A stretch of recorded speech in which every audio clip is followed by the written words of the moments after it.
ದಿನಗಳ ಹಿಂದಷ್ಟೇ ತಮಿಳುನಾಡಿನ ದೇಗುಲಗಳಿಗೆ ಭೇಟಿ ಕೊಟ್ಟಿದ್ದ DCM DK Shivakumar temple run ಮುಂದುವರೆಸಿದ್ದು ಇಂದು ಶೃಂಗೇರಿಯ ಶಾರದಾಂಬೆ ದೇಗುಲದಲ್ಲಿ ವಿಶೇಷ ಪೂಜೆ ಮಾಡಿಸಿದ್ದಾರೆ. ಇದೇ ಮೊದಲ ಬಾರಿಗೆ ಕಾರ್ತ ವೀರ್ಯಾರ್ಜುನ ದೇವರಿಗೆ ವಿಶೇಷ ಪೂಜೆ ಸಲ್ಲಿಸಿದ್ದಾರೆ. ಮಹಾಭಾರತದ ಕಾಲದಲ್ಲಿ ಎಲ್ಲವನ್ನ ಕಳ್ಕೊಂಡಿದ್ದ ಪಾಂಡವರು ಕಾರ್ತ ವೀರ್ಯಾರ್ಜುನನ ಮೊರೆ ಹೋಗಿದ್ರು ಅನ್ನೋ ನಂಬಿಕೆ ಇದೆ. ಕಳೆದು ಹೋದ ವಸ್ತುವಿಗಾಗಿಯೂ ಇಲ್ಲಿ ವಿಶೇಷ ಪೂಜೆ ಮಾಡ್ತಾರೆ. ಇದೀಗ ಶೃಂಗೇರಿ ಮಠದ ಆವರಣದ ನವಗ್ರಹ ಆಕಾರದ ದೇವಾಲಯದ ಗೋಡೆ ಮೇಲೆ ಇರೋ ಕಾರ್ತ ವೀರ್ಯಾರ್ಜುನನಿಗೆ ಡಿಸಿಎಂ ಡಿಕೆ ಶಿವಕುಮಾರ್ ಕೂಡ ಪೂಜೆ ಸಲ್ಲಿಸಿದ್ರು. ಕುತೂಹಲಕ್ಕೆ ಕಾರಣ ಆಗಿದೆ. ಹೆಲಿಕಾಪ್ಟರ್ನಲ್ಲಿ ಶೃಂಗೇರಿಗೆ ಡಿಕೆ ಶಿವಕುಮಾರ್ ಆಗಮಿಸ್ತಾ ಇದ್ದ ಹಾಗೆ ಮುಂದಿನ ಸಿಎಂ ಡಿಕೆಶಿ ಅಂತ ಬೆಂಬಲಿಗರು ಘೋಷಣೆ ಕೂಗಿದ್ರು. ಈ ವೇಳೆ ಪ್ರತಿಕ್ರಿಯೆ ಕೊಟ್ಟ ಡಿಕೆಶಿ, ನನಗೆ ಯಾರ ಬೆಂಬಲವೂ ಬೇಡ, ನನಗಾಗಿ ಯಾವ ನಾಯಕರು, ಶಾಸಕರು, ಬೆಂಬಲಿಗರು ಕೂಗೋದು ಬೇಡ ಅಂತ ಹೇಳಿದ್ರು. ಇದೇ ವೇಳೆ ಟೆಂಪಲ್ ರನ್ ಕುರಿತ ಎಚ್ಡಿಕೆ ಆಕ್ರೋಶಕ್ಕೆ ಮತ್ತೊಮ್ಮೆ ತಿರುಗೇಟು ಕೊಟ್ಟ ಅವರು, ನಾನು ಸಮಾಜ, ಜನ, ರಾಜ್ಯ, ಪಕ್ಷ, ಕುಟುಂಬಕ್ಕಾಗಿ ಪ್ರತಿದಿನ ಪೂಜೆ ಮಾಡ್ತೀನಿ. ಟೆಂಪಲ್ ರನ್ ಅನ್ನೋ ಹಾಗಿದ್ರೆ ದೇವಸ್ಥಾನ ಯಾಕೆ, ಬೀಗ ಹಾಕ್ಬಿಡಿ ಅಂತ ಕಿಡಿಕಾರಿದ್ರು. ನನಗೆ ಯಾರ ಬೆಂಬಲನೂ ಬೇಡ, ಯಾವ ಶಾಸಕರ ಬೆಂಬಲನೂ ನನಗೆ ಅವಶ್ಯಕತೆ ಇಲ್ಲ. ನಾನು ಉಂಟು, ಕಾಂಗ್ರೆಸ್ ಪಕ್ಷ ಉಂಟು. ನಾನು ದಿನ ಪೂಜೆ ಮಾಡೋನೆ. ನನ್ನ ಒಡೆತಕ್ಕೋಸ್ಕರ, ರಾಜ್ಯದ ಒಡೆತಕ್ಕೋಸ್ಕರ, ನಮ್ದಂಥ ಜನರಿಗೋಸ್ಕರ, ಸಮಾಜಕ್ಕೋಸ್ಕರ ಒಳ್ಳೇದಾಗಲಿ ಅಂತೇಳಿ ನಾನು ಪ್ರಾರ್ಥನೆ ಮಾಡೋನೆ. ಟೆಂಪಲ್ ರನ್ ಅಂದರೆ ಟೆಂಪಲ್ ಎಲ್ಲ ಮುಚ್ಚಿಬಿಡಿ. ಮತ್ತೆ ರಾಜ್ಯ ಸರ್ಕಾರದ ವಿರುದ್ಧ ಕೇಂದ್ರ ಸಚಿವ ಎಚ್ಡಿ ಕುಮಾರಸ್ವಾಮಿ ಮಾಡಿರುವ ರೇಡ್ ಕಾರ್ಡ್ ಆರೋಪ ಭಾರಿ ಸಂಚಲನ ಸೃಷ್ಟಿಸಿದೆ. ಎಲ್ಲಾ ಇಲಾಖೆಯಲ್ಲಿ ರೇಡ್ ಕಾರ್ಡ್ ಫಿಕ್ಸ್ ಮಾಡಿದ್ದಾರೆ ಅಂತ ಕುಮಾರಸ್ವಾಮಿ ಆರೋಪ ಮಾಡಿದ್ರು. ಎಚ್ಡಿಕೆ ಆರೋಪಕ್ಕೆ ಡಿಸಿಎಂ ಡಿಕೆ ಶಿವಕುಮಾರ್ ತಿರುಗೇಟು ನೀಡಿದ್ದು, ಅವರು ರೇಡ್ ಕಾರ್ಡ್ ಫಿಕ್ಸ್ ಮಾಡಿರಬೇಕು, ಅವರು ಅನುಭವದಿಂದ ಮಾತಾಡ್ತಿದ್ದಾರೆ, ನನಗೆ ಗೊತ್ತಿಲ್ಲ ಅಂತ ಡಿಕೆಶಿ ಹೇಳಿದ್ದಾರೆ. ಅಲ್ಲದೆ ಶತ್ರು ಸಂಹಾರ ಪೂಜೆ ಮಾಡಿಸಿದ್ದಾರೆ ಎಂಬ ಆರೋಪಕ್ಕೂ ಕೌಂಟರ್ ಕೊಟ್ಟಿರೋ ಡಿಕೆಶಿ, ಅದ್ಯಾವುದೋ ಪೂಜೆದೆಲ್ಲ ಹೇಳಿದ್ದಾರೆ ಅಲ್ವಾ, ಅದು ಅವರ ಅನುಭವ, ಅವರು ಕದ್ದು ಮಾಡ್ತಾರೆ, ನಾನು ಓಪನ್ ಆಗಿ ಮಾಡ್ತೀನಿ, ನಿಮ್ಮಂಥವರು ತೊಂದರೆ ಕೊಡ್ತಾರೆ, ರಕ್ಷಣೆ ಕೊಡಪ್ಪ ಅಂತ ಮನವಿ ಮಾಡ್ತೀನಿ ಎಂದು ತಿಳಿಸಿದ್ದಾರೆ. ಇನ್ನು ರೇಡ್ ಕಾರ್ಡ್ ಸಚಿವರ ಸಹಿ ಮಾರಾಟ ಆರೋಪಕ್ಕೆ ಗೃಹ ಸಚಿವ ಪರಮೇಶ್ವರ್ ಕೂಡ ತಿರುಗೇಟು ಕೊಟ್ಟಿದ್ದು, ದಾಖಲಾತಿ, ಮಾಹಿತಿ ಹಾಗೂ ವ್ಯಕ್ತಿಯ ಕುರಿತಾಗಿ ಹೇಳಬೇಕು, ಅದು ಬಿಟ್ಟು ಗಾಳಿಯಲ್ಲಿ ಗುಂಡು ಹೊಡೆದ್ರೆ ಹೇಗೆ ಅಂತ ಪ್ರಶ್ನಿಸಿದ್ದಾರೆ. ಅಲ್ಲದೆ ಅವರ ಹೇಳಿಕೆ ನಮಗೆ ಡ್ಯಾಮೇಜ್ ಆಗಲ್ಲ, ಅವರಿಗೆ ಡ್ಯಾಮೇಜ್ ಆಗುತ್ತೆ ಎಂದು ತಿಳಿಸಿದ್ದಾರೆ. ಅವ್ರ ಕಾರ್ಡ್ ಫಿಕ್ಸ್ ಇರಬೇಕು, ಅವ್ರ ಅನುಭವದ ಮೇಲೆ ಅವ್ರು ಮಾತಾಡ್ತಾರೆ. ನನಗೆ ಗೊತ್ತಿಲ್ಲ ಅದು. ಅದೇನೋ ಬೇರೆ ಪೂಜೆ ಬೇರೆ ಏನು ಹೇಳೋರಲ್ಲ, ಅದು ಅವ್ರ ಅನುಭವ. ಅವ್ರು ಕದ್ದು ಪೂಜೆ ಮಾಡ್ತಾರೆ. ನಾನು ಓಪನ್ ಆಗಿ ದೇವ್ರಿಗೆ ದಿನ ಬೆಳಗ್ಗೆ ನಾನು ಪೂಜೆ ಮಾಡ್ತೀನಿ. ನಿಮ್ಮಂಥವ್ರು ನಂಗೆ ತೊಂದರೆ ಕೊಡೋದ್ರಿಂದ ರಕ್ಷಣೆ ಕೊಡಪ್ಪ ಅಂತಾನು ನಾನು ಮನವಿ ಮಾಡ್ತೀನಿ. ಏನಾದರೂ ಗಮನ ಹರಿಸ್ಬೋದು, ಬಿಟ್ರೆ ಸುಮ್ಮನೆ ಗಾಳಿಯಲ್ಲಿ ಗುಂಡು ಹೊಡೆದ್ರೆ ನಾವೇನು ಮಾಡೋದು? ಅವ್ರ ಹೇಳಿಕೆ ಇನ್ನೂ ಅವ್ರಿಗೆ ಡ್ಯಾಮೇಜ್ ಆಗುತ್ತೆ, ಬಿಟ್ರೆ ನಮಗೇನು ಡ್ಯಾಮೇಜ್ ಆಗುತ್ತೆ? ರಾಜ್ಯ ಕಾಂಗ್ರೆಸ್ನಲ್ಲಿ ಪವರ್ ಶೇರಿಂಗ್ ಫೈಟ್ ನಡುವೆ ಹೊತ್ತಿಕೊಂಡಿರುವ ಡಿನ್ನರ್ ಪಾಲಿಟಿಕ್ಸ್ ಕಿಚ್ಚು ಸದ್ಯಕ್ಕೆ ತಣ್ಣಗಾಗುವಂತೆ ಕಾಣ್ತಿಲ್ಲ. ಹೈಕಮಾಂಡ್ ಸೂಚನೆಯಂತೆ ಸದ್ಯಕ್ಕೆ ದಲಿತ ಸಚಿವರ ಔತಣಕೂಟ ಮುಂದೂಡಿರೋ ಪರಮೇಶ್ವರ್ ಟೀಮ್ ಮುಂದೆ ನಾವು ಡಿನ್ನರ್ ಮೀಟಿಂಗ್ ಮಾಡೇ ಮಾಡ್ತೀವಿ ಅಂತ ಪಟ್ಟು ಹಿಡಿದಿದ್ದಾರೆ. ಈ ಬಗ್ಗೆ ಪುನರುಚ್ಚರಿಸಿರೋ ಗೃಹ ಸಚಿವ ಡಾ ಜಿ ಪರಮೇಶ್ವರ್, ರಾಜ್ಯ ಕಾಂಗ್ರೆಸ್ ಉಸ್ತುವಾರಿ ಸುರ್ಜೇವಾಲಾ ಗಮನಕ್ಕೆ ತಂದು ಸಭೆ ಮಾಡುತ್ತೇವೆ ಅಂತ ತಿಳಿಸಿದ್ದಾರೆ. ಸುರ್ಜೇವಾಲಾ ಬಂದ ಮೇಲೆ ಮಾತನಾಡ್ತೇನೆ, ಸಭೆ ಉದ್ದೇಶದ ಬಗ್ಗೆ ಅವರಿಗೆ ಮನವರಿಕೆ ಮಾಡ್ತೀವಿ, ಸಮಯ ಹಾಗೂ ದಿನಾಂಕ ಆಮೇಲೆ ನಿಗದಿಪಡಿಸ್ತೀವಿ ಅಂತ ಪರಮೇಶ್ವರ್ ಹೇಳಿದ್ದಾರೆ. ಅಲ್ಲದೆ ಕೆಪಿಸಿಸಿ ಅಧ್ಯಕ್ಷರ ಬದಲಾವಣೆ ಬಗ್ಗೆ ನನಗೆ ಗೊತ್ತಿಲ್ಲ, ಸಚಿವ ರಾಜಣ್ಣ ಹೇಳಿಕೆಗೆ ನಾನು ಪ್ರತಿಕ್ರಿಯೆ ನೀಡಲ್ಲ ಅಂತ ತಿಳಿಸಿದ್ದಾರೆ. ಇನ್ನು ಯಾವ ಪವರ್ ಇಲ್ಲ, ಯಾವ ಶೇರಿಂಗ್ ಇಲ್ಲ, 5 ವರ್ಷ ಕಾಂಗ್ರೆಸ್ ಸರ್ಕಾರ ಇರಲಿದೆ ಅಂತ ಡಿಸಿಎಂ ಡಿಕೆ ಶಿವಕುಮಾರ್ ಹೇಳಿದ್ದಾರೆ. ಯಾರು ಸಭೆ ತಡೆಯೋಕೆ ಆಗಲ್ಲ ಎಂಬ ಸಚಿವ ರಾಜಣ್ಣ ಹೇಳಿಕೆಗೆ ತಿರುಗೇಟು ನೀಡಿದ ಡಿಕೆಶಿ, ನಾನು ಯಾರ ಸಭೆಯನ್ನು ತಡೆಯೋಕೆ ಹೋಗಿಲ್ಲ, ತಡೆಯೋದು ಇಲ್ಲ, ದೊಡ್ಡವರ ಬಗ್ಗೆ ಮಾತಾಡೋದು ಬೇಡ ಅಂತ ತಿಳಿಸಿದ್ದಾರೆ. ಸಭೆನ ನಾವು ಯಾವ ಉದ್ದೇಶಕ್ಕೆ ಮಾಡಬೇಕು ಅಂತಿದ್ದೋ ಅದನ್ನೆಲ್ಲ ಅವರಿಗೆ ಈಗಾಗಲೇ ಹೇಳಿದ್ದೇನೆ.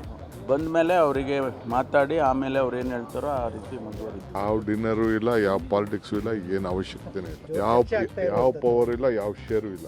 ನನಗೆ ಗೊತ್ತಿಲ್ಲ. ನಾವು ಯಾರು ತಡೆಯಕ್ಕೂ ಹೋಗಿಲ್ಲ, ಅವಶ್ಯಕತೆನೂ ಇಲ್ಲ. ನಾವು ದೊಡ್ಡವ್ರ ಬಗ್ಗೆ ಮಾತಾಡೋದು ಬೇಡ. ಇದೇ ಅವಧಿಯಲ್ಲಿ ಡಿಕೆಶಿ ಸಿಎಂ ಆಗ್ತಾರೆ ಎಂಬ ಅವಧೂತ ವಿನಯ್ ಗುರೂಜಿ ಭವಿಷ್ಯ ವಿಚಾರಕ್ಕೆ ಡಿಸಿಎಂ ಡಿಕೆ ಶಿವಕುಮಾರ್ ಪ್ರತಿಕ್ರಿಯೆ ನೀಡಿದ್ದಾರೆ. ನಾನು ಎಲ್ಲಾ ಸ್ವಾಮೀಜಿ ಗುರೂಜಿಗಳಿಗೆ ವಿನಂತಿ ಮಾಡ್ತೀನಿ, ನಮ್ಮ ಸರ್ಕಾರದ ವಿಚಾರದಲ್ಲಿ ತಮ್ಮ ಯಾವ ಹೇಳಿಕೆ ಬೇಡ ಅಂತ ಮನವಿ ಮಾಡಿದ್ದಾರೆ. ನಮ್ಮ ಸರ್ಕಾರ ಸುಭದ್ರವಾಗಿ ನಡೆಯುತ್ತಿದೆ. ರಾಜ್ಯದ ಮುಖ್ಯಮಂತ್ರಿಯಾಗಿ ಸಿದ್ದರಾಮಯ್ಯ ಅವರು ಕೆಲಸ ಮಾಡ್ತಿದ್ದಾರೆ. ಅವರ ನೇತೃತ್ವದಲ್ಲಿ ನಾವೆಲ್ಲ ಒಟ್ಟಿಗೆ ಕೆಲಸ ಮಾಡ್ತಿದ್ದೇವೆ. ಹೀಗಾಗಿ ಯಾರು ಭವಿಷ್ಯ ನುಡಿಯೋದು ಬೇಕಿಲ್ಲ ಎಂದು ಡಿಕೆಶಿ ಹೇಳಿದ್ದಾರೆ.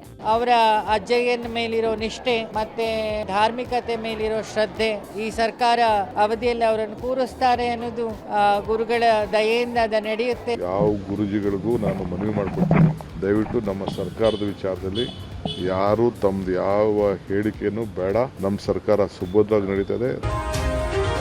ಸಚಿವೆ ಲಕ್ಷ್ಮೀ ಹೆಬ್ಬಾಳ್ಕರ್ ಮತ್ತು ಬಿಜೆಪಿ ಎಂಎಲ್ಸಿ ಸಿಟಿ ರವಿ ಆಕ್ಷೇಪಾರ್ಹ ಪ್ರಕರಣಕ್ಕೆ ಬಿಗ್ ಟ್ವಿಸ್ಟ್ ಸಿಕ್ಕಿದೆ.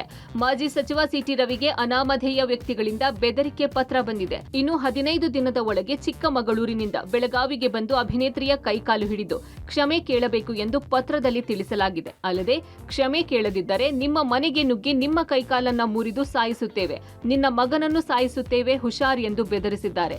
ಈ ಮೂಲಕ ಸಿಟಿ ರವಿಗೆ ಪ್ರಾಣ ಬೆದರಿಕೆ ಅಲ್ಲದೆ ಅವರ ಮಗ ಸೂರ್ಯನಿಗೂ ಬೆದರಿಕೆ ಹಾಕಲಾಗಿದೆ. ಸಿಟಿ ರವಿ ಸ್ವಗೃಹಕ್ಕೆ ಅನಾಮಧೇಯ ವ್ಯಕ್ತಿಗಳಿಂದ ಪತ್ರ ಬಂದಿದ್ದು, ಈ ಬಗ್ಗೆ ಸಿಟಿ ರವಿ ಬಸವನಹಳ್ಳಿ ಪೊಲೀಸ್ ಠಾಣೆಗೆ ದೂರು ನೀಡಿದ್ದಾರೆ. ಸೂಕ್ತ ಕಾನೂನು ಕ್ರಮ ತೆಗೆದುಕೊಳ್ಳುವಂತೆ ಮನವಿ ಮಾಡಿದ್ದಾರೆ. ಪ್ರಕರಣ ದಾಖಲಿಸಿಕೊಂಡಿರುವ ಪೊಲೀಸರು ಅನಾಮಧೇಯ ಪತ್ರ ಬರೆದವರ ಪತ್ತೆಗೆ ಮುಂದಾಗಿದ್ದಾರೆ. ಒಂದು ಕಂಪ್ಲೇಂಟ್ ಕೊಟ್ಟಿದ್ದಾರೆ, ಅದರದ್ದು ಕಾನೂನು ಪ್ರಕಾರ ಅದರ ಬಗ್ಗೆ ಕ್ರಮ ಕೈಗೊಳ್ತಾ ಇದ್ದೀವಿ. ರಾಜ್ಯ ಕಾಂಗ್ರೆಸ್ಸಿನಲ್ಲಿ ಮತ್ತೆ ಜಾತಿ ಗಣತಿ ಜಟಾಪಟಿ ಶುರುವಾಗುತ್ತಿದೆ. ಕ್ಯಾಬಿನೆಟ್ನಲ್ಲಿ ಜಾತಿ ಗಣತಿ ಪ್ರಸ್ತಾಪ ಮಾಡುತ್ತೀವಿ ಅಂತ ಸಿಎಂ ಸಿದ್ದರಾಮಯ್ಯ ಹೇಳಿದ ಬೆನ್ನಲ್ಲೇ ನಿನ್ನೆಯಷ್ಟೇ ಒಕ್ಕಲಿಗ ಸಂಘ ಸುದ್ದಿಗೋಷ್ಠಿ ನಡೆಸಿ ಸರ್ಕಾರದ ಮೇಲೆ ಒತ್ತಡ ಹೇರೋಕೆ ಯತ್ನಿಸಿತ್ತು. ಇಂದು ಈ ಬಗ್ಗೆ ಪ್ರತಿಕ್ರಿಯೆ ನೀಡಿರೋ ಡಿಸಿಎಂ ಡಿಕೆ ಶಿವಕುಮಾರ್, ನನಗೆ ತಿಳಿದಂತೆ ಯಾವ ಸಭೆಯೂ ಇಲ್ಲ. ಸಿಎಂ ಕ್ಯಾಬಿನೆಟ್ ಸಭೆಗೆ ಈ ವಿಚಾರವನ್ನ ತರ್ತೀನಿ ಅಂತ ಹೇಳಿದ್ದಾರೆ. ಕ್ಯಾಬಿನೆಟ್ ಸಭೆಯಲ್ಲಿ ಚರ್ಚೆಯಾಗಲಿದೆ ಅಂತ ಹೇಳಿದ್ದಾರೆ. ಇನ್ನು ಸರ್ಕಾರದ ತೀರ್ಮಾನಕ್ಕೆ ನಾವೆಲ್ಲ ಬದ್ಧರಾಗಿರುತ್ತೇವೆ. ಸರ್ಕಾರದ ನಿರ್ಣಯ ಎಲ್ಲರ ನಿರ್ಣಯ ಆಗಿರುತ್ತೆ ಅಂತ ಸಚಿವ ಸತೀಶ್ ಜಾರಕಿಹೊಳಿ ಹೇಳಿದ್ದಾರೆ. ವೈಯಕ್ತಿಕ ನಿರ್ಧಾರ, ಅಭಿಪ್ರಾಯ ಏನಾದರೂ ಇರಬಹುದು, ಆದರೆ ಕ್ಯಾಬಿನೆಟ್ನಲ್ಲಿ ಪಾಸ್ ಆದ್ರೆ, ಸರ್ಕಾರ ಬಿಲ್ ಪಾಸ್ ಮಾಡಿದ್ರೆ ಅದಕ್ಕೆ ಎಲ್ಲರ ಸಹಮತ ಇದೆ ಅಂತ ಭಾವಿಸಬೇಕಾಗುತ್ತೆ ಅಂತ ತಿಳಿಸಿದ್ದಾರೆ. ಸರ್ಕಾರ ನಿರ್ಣಯ ಎಲ್ಲರ ನಿರ್ಣಯ. ಸರ್ಕಾರ ಏನು ಡಿಸಿಷನ್ ತೋದೆ ಅದಕ್ಕೆಲ್ಲರೂ ಬದ್ಧರಾಗಿರ್ತೀವಿ. ಕ್ಯಾಬಿನೆಟ್ನಲ್ಲಿ ಪಾಸ್ ಆದರೆ ಸರ್ಕಾರ ಒಂದು ಬಿಲ್ ಪಾಸ್ ಮಾಡಿದ್ರೆ ಅದಕ್ಕೆಲ್ಲರೂ ಸಹಮತ ಅಂತ ನಾವು ಭಾವಿಸಬೇಕಾಗ್ತದೆ. ಚಿತ್ರದುರ್ಗದ ರೇಣುಕಾಸ್ವಾಮಿ ಭೀಕರ ಕೊಲೆ ಪ್ರಕರಣ ಸಂಬಂಧ 57ನೇ ಸೆಷನ್ಸ್ ಕೋರ್ಟ್ಗೆ ದರ್ಶನ್ ಅರ್ಜಿ ಸಲ್ಲಿಸಿದ್ದಾರೆ. ಸೀಸ್ ಮಾಡಿದ್ದ ಹಣ ವಾಪಸ್ ಕೊಡುವಂತೆ ನ್ಯಾಯಾಲಯಕ್ಕೆ ದರ್ಶನ್ ಹಾಗೂ ಪ್ರಕರಣದ ಮತ್ತೋರ್ವ ಆರೋಪಿ ಪ್ರದೋಷ್ ಅರ್ಜಿ ಸಲ್ಲಿಕೆ ಮಾಡಿದ್ದಾರೆ. ದರ್ಶನ್, ಪ್ರದೋಷ್, ವಿಜಯಲಕ್ಷ್ಮಿಯಿಂದ ಒಟ್ಟು 40.40 ಲಕ್ಷ ರೂಪಾಯಿಯನ್ನು ಪೊಲೀಸರು ಸೀಸ್ ಮಾಡಿದ್ದಾರೆ. ರೇಣುಕಾಸ್ವಾಮಿ ಕೊಲೆ ಕೇಸ್ನ ಸಾಕ್ಷ್ಯನಾಶಕ್ಕಾಗಿ ಹಣ ಸಂಗ್ರಹ ಮಾಡಿರುವ ಆರೋಪ ಸಂಬಂಧ ಪೊಲೀಸರು ಹಣವನ್ನು ವಶಕ್ಕೆ ಪಡೆದಿದ್ರು. ಹೀಗಾಗಿ ಇದೀಗ ತುರ್ತಾಗಿ ಹಣ ಬೇಕಿರೋದ್ರಿಂದ ಸೀಸ್ ಮಾಡಿರುವ ಹಣ ಬಿಡುಗಡೆಗೆ ಸೂಚಿಸುವಂತೆ 57ನೇ ಸೆಷನ್ಸ್ ಕೋರ್ಟ್ಗೆ ದರ್ಶನ್ ಅರ್ಜಿ ಸಲ್ಲಿಸಿದ್ದಾರೆ. ಈ ಬಗ್ಗೆ ಆಕ್ಷೇಪಣೆ ಸಲ್ಲಿಸೋಕೆ ಎಸ್ಪಿಪಿಗೆ ಕೋರ್ಟ್ ಸೂಚನೆ ಕೊಟ್ಟಿದೆ. ಮಾಜಿ ಸಂಸದ ಡಿಕೆ ಸುರೇಶ್ ತಂಗಿ ಹೆಸರಲ್ಲಿ ಐಶ್ವರ್ಯಗೌಡ ವಂಚನೆ ಪ್ರಕರಣಕ್ಕೆ ಮತ್ತೊಂದು ಟ್ವಿಸ್ಟ್ ಸಿಕ್ಕಿದೆ. ಮಾಜಿ ಸಚಿವ ವಿನಯ್ ಕುಲಕರ್ಣಿ ಬಳಸ್ತಾ ಇದ್ದ ಐಷಾರಾಮಿ ಬೆನ್ಸ್ ಕಾರನ್ನ ಪೊಲೀಸರು ಸೀಸ್ ಮಾಡಿದ್ದಾರೆ. ಈ ಮೂಲಕ ಕೋಟ್ಯಾಂತರ ರೂಪಾಯಿ ಕೆಜಿ ಗಟ್ಟಲೆ ಚಿನ್ನಾಭರಣ, ಆರೋಪಿ ಜೊತೆ ಮಾಜಿ ಸಚಿವ ವಿನಯ್ ಕುಲಕರ್ಣಿಗೆ ವ್ಯವಹಾರಿಕ ಸಂಬಂಧ ಇದೆ ಅನ್ನೋದಕ್ಕೆ ಸಾಕ್ಷಿ ಇದೆ. ನನಗೂ ಐಶ್ವರ್ಯಗೌಡಗೂ ಯಾವುದೇ ಸಂಬಂಧ ಇಲ್ಲ, ಅವರ ಕಾರಣ ನಾನು ಬಳಸ್ತಾ ಇಲ್ಲ ಅಂದಿದ್ದ ವಿನಯ್ ಕುಲಕರ್ಣಿ ಪೊಲೀಸರು ನೀಡೋಕೆ ಮುಂದಾಗಿದ್ದ ನೋಟಿಸ್ ಕೂಡ ಸ್ವೀಕರಿಸಲಿಲ್ಲ. ಆದ್ರೆ ವಿನಯ್ ಕುಲಕರ್ಣಿ ಬಳಿ ಬೆನ್ಸ್ ಕಾರನ್ನ ಆರ್ ನಗರ ಪೊಲೀಸರು ಸೀಸ್ ಮಾಡಿದ್ದು ವಿನಯ್ ಕುಲಕರ್ಣಿಗೆ ಸಂಕಷ್ಟ ಎದುರಾಗುವ ಸಾಧ್ಯತೆ ಇದೆ. ವಂಚನೆ ಮಾಡಿದ ಹಣದಿಂದ ಕಾರು ಖರೀದಿಸಿದ್ದ ಐಶ್ವರ್ಯಗೌಡ ಅದನ್ನ ಗಿಫ್ಟ್ ಆಗಿ ಮಾಜಿ ಸಚಿವ ವಿನಯ್ ಕುಲಕರ್ಣಿಗೆ ಕೊಟ್ಟಿದ್ಲು ಅಂತ ಹೇಳಲಾಗ್ತಾ ಇದೆ. ಇದೀಗ ಆ ಕಾರನ್ನ ಪೊಲೀಸರು ಸೀಸ್ ಮಾಡಿದ್ದು ಪ್ರಕರಣದಲ್ಲಿ ಸೀಸ್ ಆದ ಕಾರುಗಳ ಸಂಖ್ಯೆ 4ಕ್ಕೆ ಏರಿದೆ. ಮುಖ್ಯಮಂತ್ರಿ ಸಿದ್ದರಾಮಯ್ಯ ಎದುರು 6 ನಕ್ಸಲರು ಶರಣಾಗತಿ ವಿಚಾರವಾಗಿ ಕೊಪ್ಪ ತಾಲೂಕಿನ ಕಿತ್ತಲೆಗಂಡಿ ಕಾಡಿನಲ್ಲಿ ನಕ್ಸಲರ ಗನ್ಗಳು ಪತ್ತೆಯಾಗಿವೆ. ಮೇಗೂರು ಅರಣ್ಯ ವ್ಯಾಪ್ತಿಯ ಕಿತ್ತಲೆಗಂಡಿ ಅರಣ್ಯ ಪ್ರದೇಶದಲ್ಲಿ ಒಂದು AK-47, 303 ಕೋವಿ 5, ಒಂದು ಪಿಸ್ತೂಲ್, 100ಕ್ಕೂ ಹೆಚ್ಚು ಗುಂಡುಗಳು ಸಿಕ್ಕಿವೆ. ಈ ಬಗ್ಗೆ ಶಸ್ತ್ರಾಸ್ತ್ರ ಕಾಯ್ದೆ ಅಡಿ ಪ್ರಕರಣ ದಾಖಲಾಗಿದೆ. ಇನ್ನು ಕಿತ್ತಲೆಗಂಡಿ ಕಾಡಿನಲ್ಲಿ ನಕ್ಸಲರ ಗನ್ಗಳು ಪತ್ತೆ ವಿಚಾರವಾಗಿ ಪ್ರತಿಕ್ರಿಯೆ ನೀಡಿರೋ ಎಂಎಲ್ಸಿ ಸಿಟಿ ರವಿ, ನಕ್ಸಲರಿಗೆ ಬ್ಯಾಲೆಟ್ ಮೇಲಲ್ಲ ಬುಲೆಟ್ ಮೇಲೆ ನಂಬಿಕೆ, ಹೀಗಾಗಿ ಪ್ಯಾಕೇಜ್ ನೀಡುವ ಮುನ್ನ ಎಲ್ಲಾ ಮಾಹಿತಿ ಕಲೆ ಹಾಕಬೇಕು ಎಂದು ಆಗ್ರಹಿಸಿದ್ದಾರೆ. ಆದರೆ ನಕ್ಸಲರ ಶರಣಾಗತಿ ಪ್ರಕ್ರಿಯೆ ಬಗ್ಗೆ ತಮಿಳುನಾಡು ಬಿಜೆಪಿ ರಾಜ್ಯಾಧ್ಯಕ್ಷ ಅಣ್ಣಾಮಲೈ ಸಂಶಯ ವ್ಯಕ್ತಪಡಿಸಿದ್ದಾರೆ. ಡಿಸಿಎಸ್ಪಿ ಬದಲಿಗೆ ಸಿಎಂ ಎದುರು ಶರಣಾಗಿದ್ದಾರೆ. ರಾಜಕೀಯ ಮೈಲೇಜ್ಗೋಸ್ಕರ ಶರಣಾಗತಿ ಪ್ರಕ್ರಿಯೆ ನಡೆಸಲಾಗಿದೆ ಎಂದು ಅಣ್ಣಾಮಲೈ ಆರೋಪಿಸಿದ್ದಾರೆ. ನಕ್ಸಲ್ ಸಿದ್ಧಾಂತ ಸಂವಿಧಾನಕ್ಕೆ ವಿರುದ್ಧವಾಗಿರುವಂತಹ ಸಿದ್ಧಾಂತ. ಬ್ಯಾಲೆಟ್ ಮೇಲೆ ನಂಬಿಕೆ ಇಟ್ಟಿಲ್ಲ, ಬುಲೆಟ್ ಮೇಲೆ ನಂಬಿಕೆ ಇಟ್ಟಿರ್ತಕ್ಕಂಥದ್ದು. ಈ ತನಿಖೆ ಸಂದರ್ಭದಲ್ಲಿ ಎಲ್ಲವನ್ನೂ ಹಂಚಿಕೊಳ್ಳದೆ ಇದ್ರೆ ಶರಣಾಗತಿಗೆ ಅರ್ಥವೇ ಇಲ್ಲ. ಅದಕ್ಕೆ ಪ್ಯಾಕೇಜ್ ಕೊಡಕ್ ಮುಂಚೆ ಈ ಎಲ್ಲದನ್ನು ಮಾಹಿತಿ ಕಲೆ ಹಾಕಿ ಆಮೇಲೆ ಪ್ಯಾಕೇಜ್ ಕೊಡಬೇಕು. ನಕ್ಸಲ್ ಸರೆಂಡರ್ ಪ್ರಾಸೆಸ್ ಯಾವಾಗಲೂ ಕೂಡ ಒಂದು ಪೊಲೀಸ್ ಆಫೀಸರ್, ಕಲೆಕ್ಟರ್ ಈ ರೀತಿಯಲ್ಲಿ ಆಗಬೇಕನ್ನ. ಸೊ ಇದು ಪೊಲಿಟಿಕಲ್ ವೋಟ್ಸ್ ಆಗಿ ಕರ್ನಾಟಕದಲ್ಲಿ ಮಾಡಿದ್ದಾರೆ ಅಂತ ಕಾಣ್ತದೆ. ಡೌಟ್ ಬರ್ತಾ ಇದೆ ನೋಡುವಾಗ. ಮೈಸೂರಿನ ಮುಡ 50-50 ಅನುಪಾತದ ಸೈಟ್ ಹಂಚಿಕೆ ಹಗರಣಕ್ಕೆ ಮತ್ತೊಂದು ಟ್ವಿಸ್ಟ್ ಸಿಕ್ಕಿದೆ.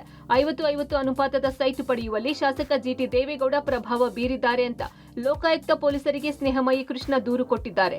ದಾಖಲೆ ಸಮೇತ ದೂರು ಸಲ್ಲಿಸಿರೋ ಸ್ನೇಹಮಯಿ ಕೃಷ್ಣ ಸಿದ್ದರಾಮಯ್ಯ ಕೇಸ್ಗೆ ಇದನ್ನು ಸೇರಿಸಿ ತನಿಖೆ ನಡೆಸುವಂತೆ ಮನವಿ ಮಾಡಿದ್ದಾರೆ. ಜಿಟಿ ದೇವೇಗೌಡ ಪ್ರಭಾವ ಬಳಸಿ ಚೌಡಯ್ಯ ಅನ್ನೋರ ಹೆಸರಿಗೆ 44,736 ಚದರ ಅಡಿ ಜಾಗದ 6 ನಿವೇಶನ ಕೊಡಿಸಿ ಕಿಕ್ಬ್ಯಾಕ್ ರೂಪದಲ್ಲಿ 2 ನಿವೇಶನವನ್ನ ಪುತ್ರಿ ಅನ್ನಪೂರ್ಣ ಅಳಿಯ ವಿಶ್ವೇಶ್ವರಯ್ಯ ಹೆಸರಿಗೆ ಜಂಟಿ ಕ್ರಯ ಮಾಡಿಸಿದ್ದಾರೆ ಅಂತ ಆರೋಪಿಸಿದ್ದಾರೆ.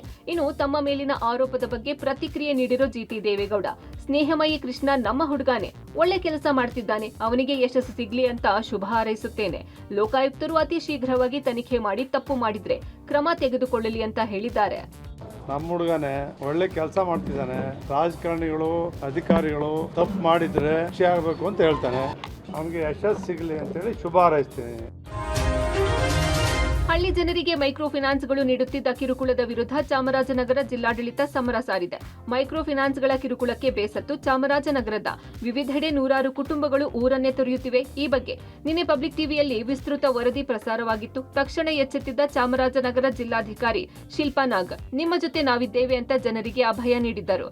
ಯಾರೂ ಊರು ಖಾಲಿ ಮಾಡಬೇಡಿ ಅಂತ ಮನವಿ ಮಾಡಿ ಕಿರುಕುಳ ನೀಡುವ ಮೈಕ್ರೋ ಫಿನಾನ್ಸ್ಗಳಿಗೆ ಎಚ್ಚರಿಸಿದ್ರು. ಇದೀಗ ಇನ್ನೂ ಒಂದು ಹೆಜ್ಜೆ ಹೋಗಿ ಸಹಾಯವಾಣಿ ತೆರೆದಿದ್ದು ದೂರವಾಣಿ ಮೂಲಕವೇ ದೂರು ನೀಡೋಕೆ ಮನವಿ ಮಾಡಿದ್ದಾರೆ. ಸಾಲ ವಸೂಲಾತಿಗೆ ದೌರ್ಜನ್ಯ, ಕಿರುಕುಳ, ಮಾನಸಿಕ ಕಿರುಕುಳ ನೀಡುತ್ತಿದ್ದಲ್ಲಿ ದೂರು ಸಲ್ಲಿಸೋಕೆ ತಿಳಿಸಿದ್ದಾರೆ. ದಯವಿಟ್ಟು ಗುಳೆ ಹೋಗುವಂಥದ್ದು ಬೇಡ, ನಾವು ಕೂಡ ನಿಮ್ಮ ಜೊತೆನೇ ಇದ್ದೇವೆ. ನಿಮ್ಗೆ ಏನಾದ್ರು ಸಮಸ್ಯೆ ಇದ್ದರೆ ಡೈರೆಕ್ಟು ತಹಸೀಲ್ದಾರ್ ಕಚೇರಿ ಅಥವಾ ಜಿಲ್ಲಾಧಿಕಾರಿ ಕಚೇರಿ ಅಥವಾ ಅಸಿಸ್ಟೆಂಟ್ ಕಮಿಷನರ್ ಕಚೇರಿ ಅಥವಾ ಪೊಲೀಸು ಇರ್ಬೋದು, ಅಥವಾ ನೀವು ಇವನ್ ಪಂಚಾಯಿತಿಗಳಿಗೆ ಕೂಡ ನೀವು ಬನ್ನಿ. ನಿಮಗೆ ತೊಂದರೆ ಆಗದೆ ಇರೋ ರೀತಿ ಅದನ್ನು ಪರಿಹಾರ ಮಾಡಿಕೊಡೋದಕ್ಕೆ ನಾವಿದ್ದೀವಿ.